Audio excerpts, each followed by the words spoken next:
Okay, happy Sunday guys. I hope you've all had an amazing weekend. This is a slightly different video from us today. It is purely just me. I've had so many questions on my health and all of my different issues, so I thought I would do a video to answer all of those questions for you. Okay, so the main common questions are like, how did I get diagnosed? What were my symptoms? Am I worried about all of the health problems? Okay, so as you know, if you've been on Instagram or TikTok, I have celiac disease, I have PCOS, insulin resistance and NASH, which is a severe form of fatty liver disease, so I've been told. So I got diagnosed for celiac because I was really struggling with feeling sick after food, bloating, loss of concentration, achy muscles and achy bones,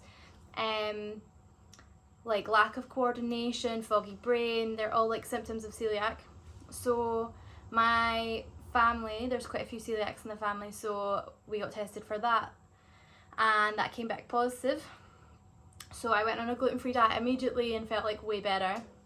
Now, I've always suffered with hormonal problems.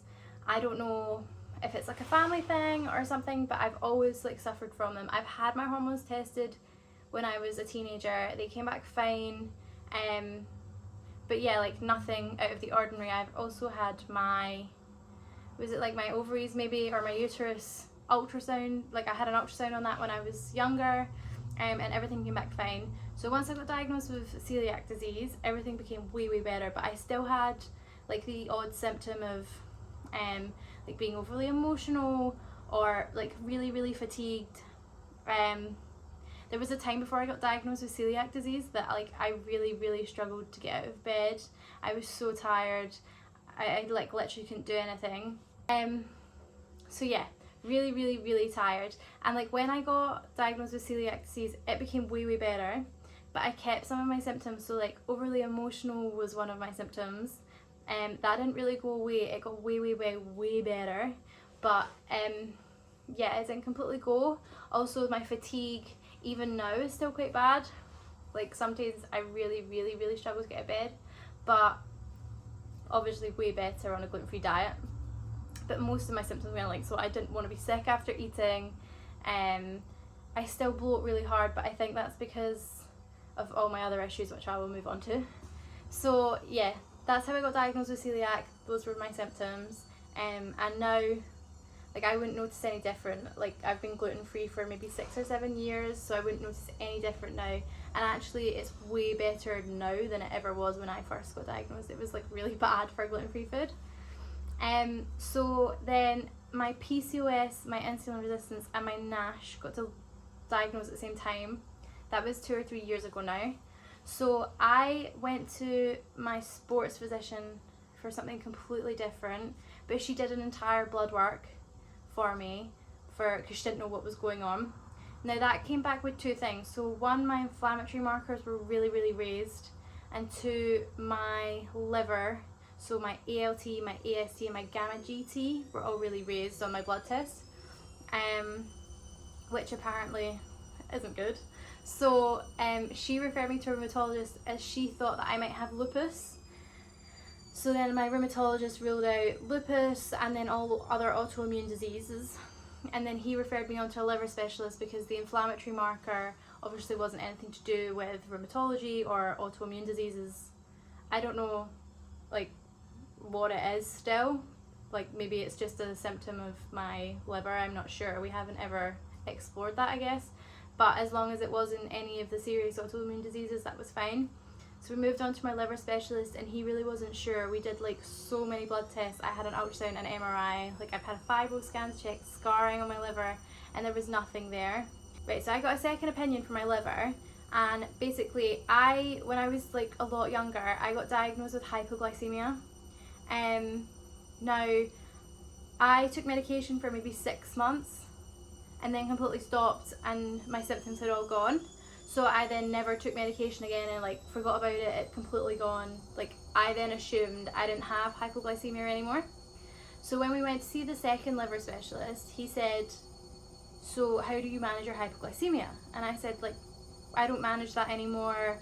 It's completely gone. I don't notice it. I mean, I still have obviously symptoms of I don't know, what I would have said was maybe cross-contamination from gluten or something. I don't know. I still had the uncontrollable crying, I still had the dizziness, the fatigue, I still had like not really achy joints or bones, but just like general fatigue. They were really sore.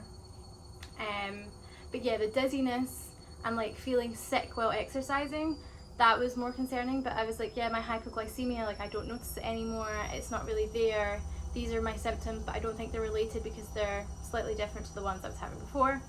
And he was like, so hypoglycemia doesn't really go away, so we need to refer you on to someone else.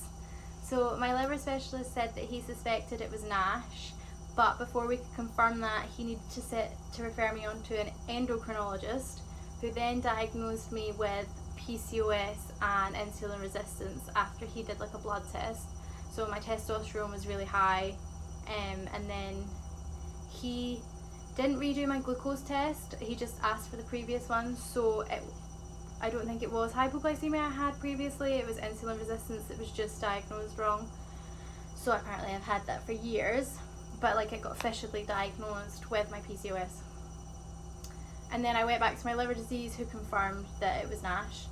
So that's how I got diagnosed. It was a very, very long-winded like way to get diagnosed. It took maybe like 6 months for me to get that. So the way my liver disease gets managed by managing my PCOS and my insulin resistance. So the liver disease I have is because I have too much excess fat on my stomach, apparently. That's where it gets like situated, which is caused by my PCOS and my insulin resistance. Now, he put me on metformin to begin with, so I was on that for a year, plus I had like a list of stuff that I was not allowed to eat, that I could eat moderately and I could eat freely. So basically I wasn't allowed any bad sugars, so like no cakes, no ice cream, no biscuits, no crisps, no fried fatty foods. I think that was like anything bad you can think of is what was on that list. And then the foods that I could eat moderately were like carbs, so basically I could eat potatoes, bread, rice, pasta every day, but it was like in moderation. So for example, like 1 cup of rice a day, a couple of bit of bread a day. Then I had to be careful of coffee, alcohol, fruit juice. So I would be allowed 1 glass of each a day, but again, like moderation. And then freely I'm allowed meat, veg, like basically all the stuff you think is healthy, I'm allowed that. I can eat as much as that as I want. So that was like the list of stuff that I had. And then he also told me to take, before I ate anything, like I had to take, was it 3 tablespoons of olive oil or something? It was at least a tablespoon of olive oil, which was like the most disgusting thing I think I've ever had to experience. So every meal I had a salad but put olive oil on it because I couldn't bear to like take it. And then obviously metformin as well. And I don't remember if it's like a study or something, but he mentioned that there had been trials done and people with insulin resistance have had less hypos or hypers with taking olive oil. So that was why it wasn't for PCOS, it was for my insulin resistance, but I think they're interlinked. I'm not entirely sure still, but yeah, that's why. Now, this did help for a little bit, but metformin to me was not like good for me at all. I started off very bad because like I don't know if you've taken metformin, but metformin is a very, very like powerful drug. I think makes you either like want to be sick or shit yourself. So yeah, I took that for a year, but like the beginning of that was not very successful. Once I got into it, it was fine, but then after like a year I developed a lot of side effects from it, so we had to switch. Now the next switch was to Saxenda. It was like the injection pen. If anyone watches my Instagram stories, I showed you. So like I had to inject myself daily with this Saxenda. Now that really so that one was the most successful I think out of all of the medication he gave me. But after 6 months again developed some side effects, so I had to come off of that.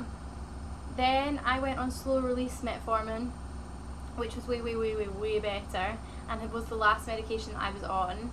I'm no longer taking medication. I am trying to manage it just purely by diet, just because like with the discussion with the endocrinologist, we're like struggling to find a drug that my body doesn't reject after a certain amount of time. So there are other options, but like they're kind of similar to the ones I've already been on. So we are not taking medication at the moment. We're just gonna like wait it out. Basically, we're gonna see how long we can go just on the diet, and then we will switch back maybe to medication if I need it. But at the moment it's okay. So like the most I notice with PCOS,